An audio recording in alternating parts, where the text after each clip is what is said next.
स्वागत आहे प्राचीच रेसिपीमध्ये. आजची रेसिपी बघून तुम्हाला जर अंदाज आलाच असेल तर काय आज काय रेसिपी बनणार आहे. आजचं किचन वेगळं, आजची रेसिपी बनवणारे हात वेगळे. का तर आज हे किचन माझं नाही तर माझ्या माहेरचं किचन आहे आणि रेसिपी बनवणारे हात हे माझ्या वडिलांचे आहेत. ते अप्रतिम असं व्हेज आणि नॉनव्हेज असं खूप छान म्हणजे खूप छानच बनवतात.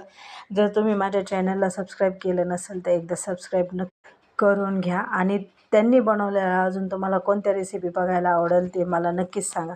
चल चालू करते आजच्या रेसिपीकडे. आजची रेसिपी आहे दालचा राईस. दालच्यासाठी कुकरमध्येच करायचा आहे आपल्याला. मी दाखवलेले इन्ग्रेडियंट आपल्याला सगळे आधी तयारी करून घ्यायची आहे.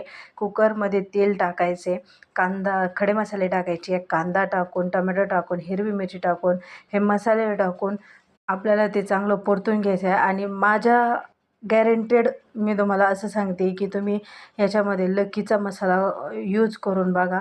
लक्कीचा कोणताही मसाला असू द्या, बिर्याणी मसाला असू द्या, दालचा मसाला असू द्या, मटन मसाला असू द्या, लक्कीचे मसाले खूपच छान लागतात आणि त्याने आपल्या भाजीची चव खूपच छान लागते. आपले मसाले सगळे टाकून झाल्याच्या नंतर त्याच्यात मोस्ट इम्पॉर्टंट असा भोपळा आणि आंबट चुका आपल्याला टाकून घ्यायचा आहे. त्याच्याबरोबर तुम्हाला आवडतील त्या भाज्या टाकून घ्यायच्या आहेत. आम्ही इथं मेथी, पालक, आंबट चुका आणि भोपळा टाकलेला आहे. त्याच्यावर आपल्याला ही डाळ स्वच्छ धुवून टाकायची आहे.